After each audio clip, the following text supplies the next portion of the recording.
안녕하세요. 준원입니다. 오늘 하루도 잘 보내셨나요? 오후 4시 하면 어떤 느낌이 드시나요? 하루가 저물어가는 것 같지만 아직 해가 완전히 지기엔 시간이 남아있는 그런 애매한 순간이죠. 마치 내 인생 이제 뭔가를 새로 시작하기엔 늦지 않았을까 하는 고민이 들 때처럼요. 그런데 정말 늦었을까요? 오늘 소개할 책 이주영 작가님의 인생시간 오후 4시는 바로 이런 순간을 마주한 우리에게 따뜻한 위로와 용기를 전하는 책입니다. 살다 보면 가끔 이런 생각이 들죠. 이제 와서 새로운 걸 시작하는 게 맞을까? 지금 내 나이에 뭔가 바꿀 수 있을까? 책에서는 이렇게 말합니다. 오후 4시는 하루의 끝이 아니라 하루를 정리하고 새로운 저녁을 준비하는 시간이다. 우리 인생도 마찬가지예요. 30대든 40대든 혹은 그 이후든 아직 남은 시간이 있고 우리가 할 수 있는 일도 많다는 거죠. 혹시 여러분은 지금 시작하기엔 늦었을까 고민해 본 적 있으신가요? 어떤 일이든 지금 시작하기에 충분히 괜찮은 시간이 아닐까요? 이 책이 가장 강조하는 건 인생은 특별한 날보다 평범한 날들이 모여 만들어진다는 거예요. 우리는 때때로 뭔가 엄청난 일이 있어야만 의미 있는 삶이라고 생각하죠. 하지만 저자는 말합니다. 소소한 하루하루가 쌓여서 결국 나만의 특별한 인생이 된다. 예를 들어 하루 10분만 감사 일기를 써보기, 좋은 문장을 발견하면 메모해두기, 바쁜 와중에도 잠시 멈춰 차 한잔 마시며 생각 정리하기. 이런 작은 습관들이 모여서 결국 우리의 삶을 더 의미 있게 만든다고 해요. 이 책을 읽다 보면 우리가 새로운 도전을 두려워하는 이유가 결국 완벽하지 않음 때문이라는 걸 깨닫게 됩니다. 나는 준비가 덜 됐어. 실패하면 어떡하지? 이런 생각들 때문에 시작조차 못할 때가 많죠. 하지만 저자는 또 이렇게 말합니다. 완벽한 준비가 되어 있는 사람은 없다. 다들 불안한 마음을 안고서도 그럼에도 불구하고 한 걸음 내딛는다. 즉, 시작이 중요한 거예요. 우리 인생의 오후 4시를 맞이한 지금이라도 늦지 않았다고 믿고 작은 한 걸음 내디뎌 보면 어떨까요? 인생 시간 오후 4시는 우리에게 따뜻한 메시지를 전해줍니다. 아직 해가 지려면 멀었고 우리는 여전히 무언가를 시작할 수 있다. 이 책이 여러분에게도 작은 용기와 위로가 되었으면 좋겠어요. 혹시 여러분이 지금 고민하고 있는 새로운 도전이 있다면 댓글로 나눠주세요. 함께 응원할게요. 그럼 책 읽어드릴게요. 오늘도 편안한 밤 되세요.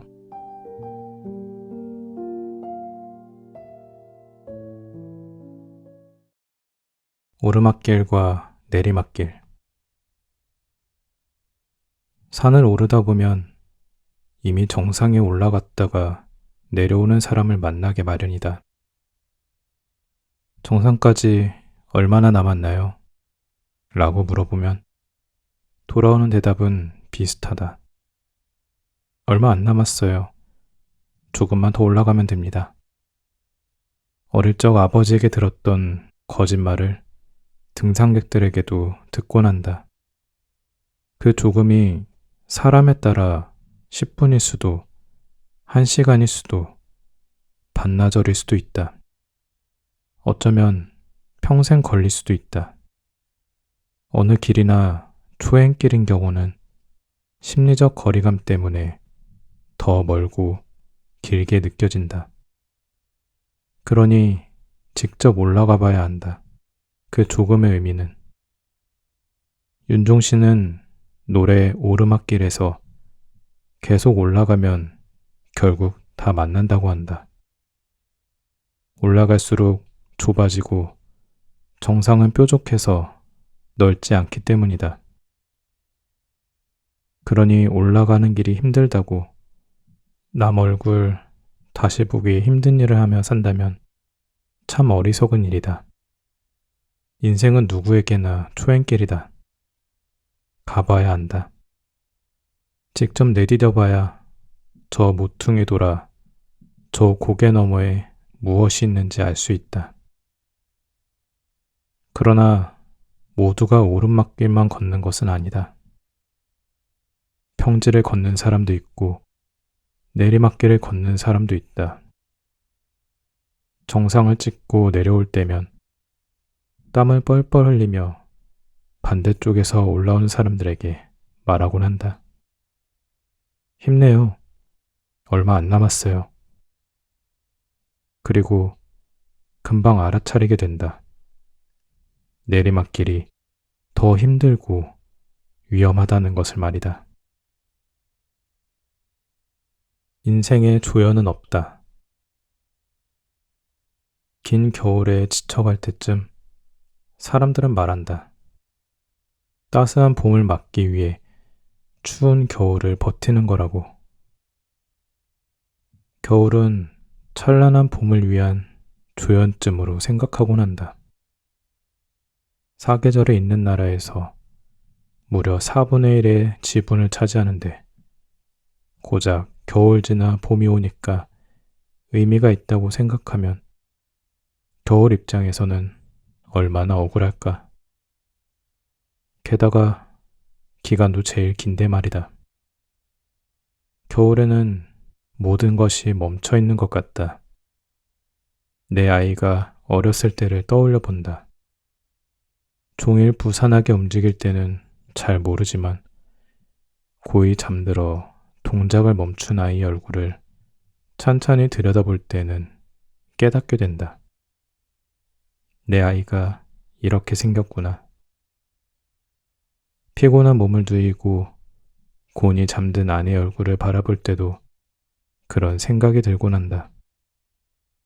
모든 것이 잠들어 있는 듯한 겨울에 우리는 자신을 더 잘 들여다볼 수 있다. 겨울이 혹독할수록 따스한 봄이 기다려지긴 한다. 그래도 단순히 조연으로 남기기에는 겨울 자체의 의미가 크다. 빨리 이 추운 겨울이 지나갔으면 하고 바라지만 오롯이 겨울을 잘 보내야 다가오는 화사한 계절을 누릴 수 있다. 봄에 새싹이 트는 건 겨울이 잘 보듬어줬기에 가능한 것이다. 모든 것이 얼어붙은 겨울이지만 꽁꽁 언 땅 속에서는 여전히 생명이 자라고 있다. 생명은 그리 쉽게 사그라들지 않는다. 아무리 춥고 척박해도 말이다. 사실 동토의 헐벗고 메마른 가지들을 보면 멈춰 있는 것처럼 보이지만 자세히 들여다보면 앙상한 가지들이 쉬지 않고 흔들리고 있다. 풍성한 이파리들이 없으니 잘 보이지 않을 뿐이다. 아니, 그 앙상함이 주는 쓸쓸함에 물들기 싫어 겨울에는 헐벗은 가지들을 잘 쳐다보지 않기 때문인지도 모르겠다. 추운 겨울에도 모든 가지가 쉬지 않고 흔들리며 체력을 키우고 차가운 땅 속에서는 곧 움틀 씨앗들이 사투를 벌이며 영양분을 비축하고 있다. 이 혹독한 겨울을 보내지 않으면 단단한 나무를 얻을 수 없다. 봄을 기다리는 마음이야 설레고 간질간질하지만 겨울도 그 자체로 귀하다. 겨울을 잘 보내지 않으면 꽃피는 봄은 오지 않는다. 왜 내 인생은 늘 겨울이지? 이런 생각이 들 때가 있다. 누구에게나 겨울이 가장 길다. 그러나 겨울은 조연이 아니다. 겨울도 귀하고 소중하다. 인생의 주연은 자기 자신이다. 그리고 추운 겨울을 잘 보내면 화사한 봄은 분명히 온다. 한 번쯤 멈출 수밖에. 아침 산책 중에 콘크리트 길가에 핀 작은 꽃이 눈에 들어와 허리를 구부렸다. 나라님이 지나가도 뻣뻣한 내 허리를 이 작은 꽃은 늘 겸손하게 만든다. 세상에서 가장 아름다운 것이 무엇일까? 아, 아름답다 라고 느낄 수 있는 우리 눈과 마음이 아닐까? 길가에 수줍게 핀 이름 모를 작은 꽃 하나를 발견하곤 몸을 낮춰 눈으로 쓰다듬는 그 마음이 아닐까? 키가 작아 땅과 가까운 이 꽃을 이리저리 눈으로 보듬으며 땅의 냉기가 얼굴에 느껴질 만큼 쪼그리고 앉아 사진을 찍을 때 나는 아직 내 심장이 뛰고 있음을 느낀다. 20대에는 계속 더 앞으로 치달려 가야 할 것 같고 30대에는 계속 더 넓은 곳으로 나아가야 할 것 같고 40대에는 계속 더 위로 올라가야 할 것 같았는데 50대가 되니 비로소 주위를 돌아보게 된다. 청첩장보다 부고 소식이 더 많은 나이가 되어 한 번씩 걸음을 멈추고 몸을 한껏 낮춰보니 더 많은 세상이 보이기 시작한다. 인생시계 오후 4시가 되어서야 겸손해지고 낮아지는 인생이 소중한 것이라고 느껴진다. 자이든 타이든 몸을 한껏 낮춰야 할 때가 있다. 외로워야 보이는 세상이 있다. 쓸쓸해야 경험할 수 있는 느낌이 있다. 숨이 가빠올라야 알게 되는 현실이 있다. 허망한 마음에 뭔가 채우려 여행을 다녔는데 이제는 뭔가 비우러 떠나곤 한다. 비울수록 더 채워지는 깨달음을 얻는다. 가끔은 철퍼덕 넘어지기도 하고 때로는 찬 바닥에 바짝 엎드리기도 해야 한다. 그렇게 한 번쯤 멈추는 것도 괜찮다. 멈춰야 보이는 것들이 있다. 낮아져야 떠오르는 생각들이 있다. 우리는 그렇게 여물어 간다. 그렇게 어른이 되어 간다. 세상은 왜 답을 해주지 않을까? 의미 있는 인생을 살고 싶어 평생 수많은 질문을 던지며 답을 찾기 위해 달려왔다. 돌아보면 질문투성이인 인생이다. 나도 모르게 가던 길을 멈춰서서 도대체 왜? 라는 생각이 드는 것은 자꾸 두고 온 것에 대한 미련이 남아서다. 세상이 숨가쁘게 변하니 겉으로는 세상을 보는 내 시선도 따라가지만 마음의 눈은 늘 과거로, 미련으로 향해 있다. 언제 더 여물어질까? 언제 정말 어른스러워질까? 이문세의 노래 가사처럼 언제쯤 세상을 다 알고 언제쯤 사랑을 다 알까? 그런 날이 오긴 할까? 이러다가 어영부영하다. 내 이럴 줄 알았다. 라는 조지 버나드 쇼의 묘비명이 나의 것이 되지는 않을까 걱정도 된다. 나이가 들면서 때론 철학자가 되고 때론 시인이 된다. 내 눈에 들어오는 모든 것에 담긴 의미를 생각하게 된다. 계속해서 질문을 퍼붓다가 가끔씩은 신호등을 만난 것처럼 잠깐 멈추게 된다. 그러고는 내가 품었던 질문들을 돌아보곤 한다. 이젠 섣부르게 답을 찾으려 하기보다는 내가 품은 질문이 올바른 것인지 먼저 돌아봐야 할 때다. 내 질문에 그때그때 답해주지 않았던 것은 세상이 무심해서가 아니다. 내 질문이 변변치 않아서였기 때문이다. 내가 듣고 싶은 답을 정해놓고 귀를 닫은 채 살아왔기 때문이다. 이미 답은 내 마음 가장 깊은 곳에 간직하고 있었다. 답을 찾는 인생보다 올바른 질문을 품고 사는 인생이 더 멋지다는 생각이 든다. 머리 위에서 강렬하게 내리쬐던 태양이 조금은 힘을 잃고 철없이 나를 바짝 따라오던 그림자가 조금씩 길어지는 순간에 드는 생각이다.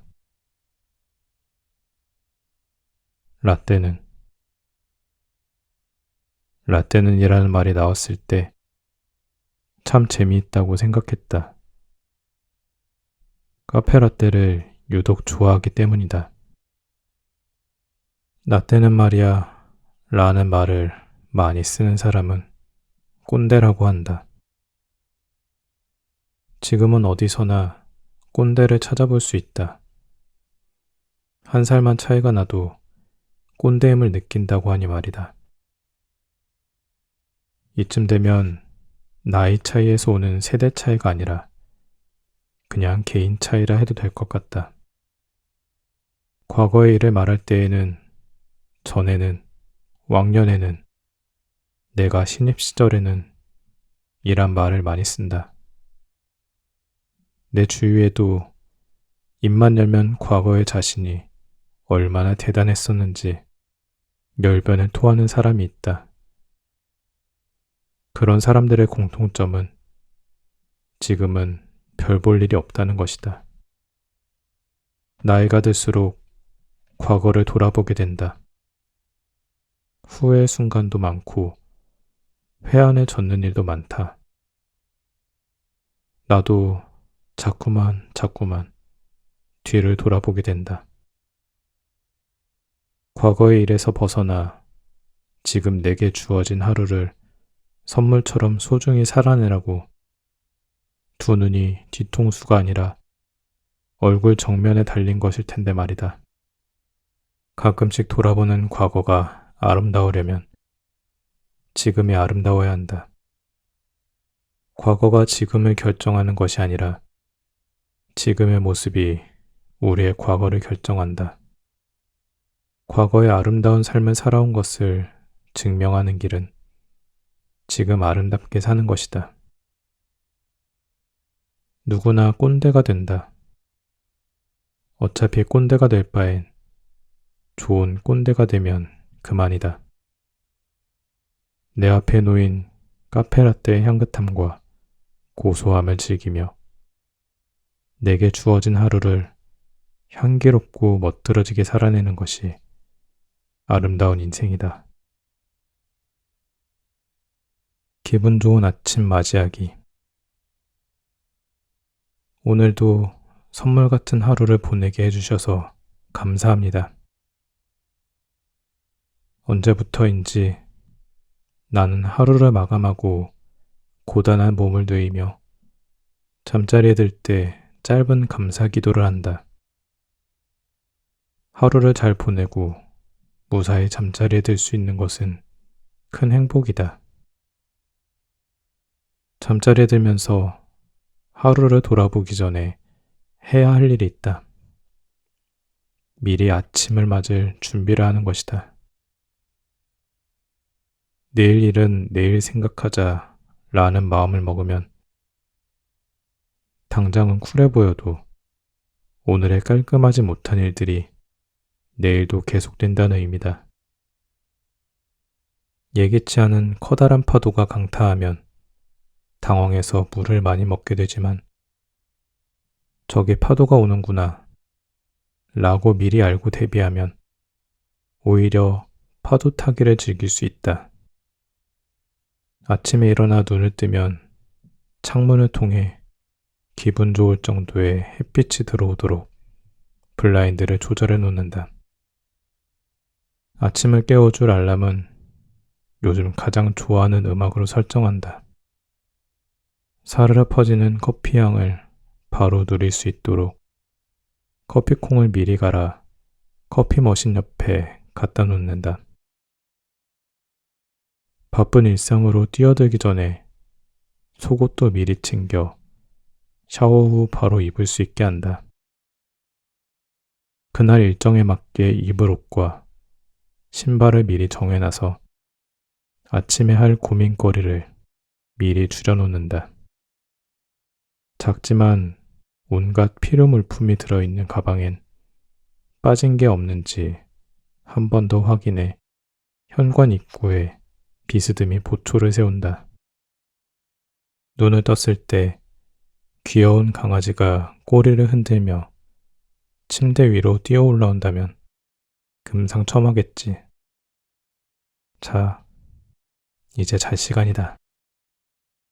오늘 가장 기분 좋았던 일이 무엇인지, 오늘 어떤 인연을 만나는지 생각하며 잠자리에 들면 된다. 자연스레 내일 만난 인연을 떠올리며 살짝 설레는 마음이 생긴다. 스르르 눈을 감는 나 자신에게 인사가 남았다. 수고했어, 오늘도. 떠나보낸다는 것. 관계에 관한 책을 몇 권 썼다고 인간관계에 대한 상담을 요청받는 경우가 많다. 관계 전문가라고 해서 관계가 다 좋은 것은 아닌데 말이다. 비만 클리닉 원장이 뚱뚱할 수도 있고 탈모 클리닉 원장이 대머리일 수도 있다. 나도 늘 곁에 두고 싶은 사람도 있지만 그림자만 봐도 밥맛 떨어지는 사람도 있다. 얼마 전엔 오랜 시간 마음을 준 후배를 떠나보냈다. 아무리 노력해도 관계란 마음대로 되지 않음을 다시 한번 경험했다. 사이가 좋을 땐 바다처럼 모든 것을 받아줄 수 있을 것 같았는데 사이가 한번 틀어지니 마음에 바늘 하나 꽂을 자리도 없는 것처럼 느껴졌다. 나이가 들면 키가 작아지는 것처럼 관계도 줄어든다. 새로운 관계를 맺는 일은 줄어들고 떠나보내는 관계는 늘어나기 때문이다. 자신과 관계가 좋지 않은 사람은 그렇게 떠나보내는 것도 괜찮다. 어떻게 모든 사람이 나를 좋아할 수가 있나? 대통령도 국민의 절반 넘는 사람이 싫어하는데 말이다. 보낼 사람은 보내고 남은 사람에게 조금 더 집중하면 된다. 비워야 다시 채울 수 있지 않은가? 그런데 아무리 그렇게 생각해도 아쉬움까지 사라지는 데는 시간이 좀 걸릴 것 같다. 그동안 내가 쏟았던 마음이 아무것도 아닌 것이 되어버리는 시간 말이다. 그리움이란 단어는 좀처럼 잠을 이루지 못하던 어느 날 SNS에 글을 업로드하다가 무심코 그리움이란 단어를 해시태그로 달았다. 그랬더니 모두가 잠들어 있는 줄 알았던 그 시간에도 평소보다 몇 배나 많은 좋아요가 눌리고 댓글들이 달렸다. 그리움이란 단어를 만지작거리는 사람이 이리도 많다는 의미라 마음이 시큰했다. 혼자 놓인 것 같던 나 말고도 그런 사람이 많다는 사실이 또 위로가 되는 것은 왜일까? 그리움이란 단어가 없었으면 좋겠다고 생각했다. 그립다는 것은 보고 싶은 누군가를 볼 수 없다는 의미니까. 한편으론 보고 싶은 마음을 표현할 길 없어서 이렇게라도 표현할 수 있게 이 단어를 지어낸 사람이 고맙기도 하다.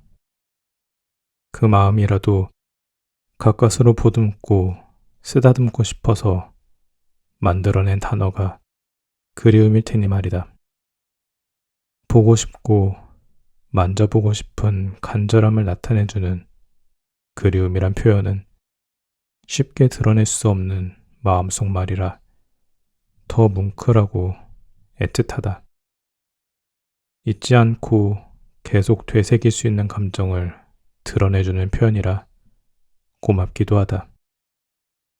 치매에 걸려 기억은 소멸되어 가더라도 누구에게나 잊고 싶지 않은 추억이 있기에 말이다. 잊을 수 없는 사람, 그리운 사람이 있기에 말이다. 나도 누군가에게는 그리움의 대상일 테니 좋은 기억으로 남도록 오늘도 열심히 사랑하며 살아야겠다.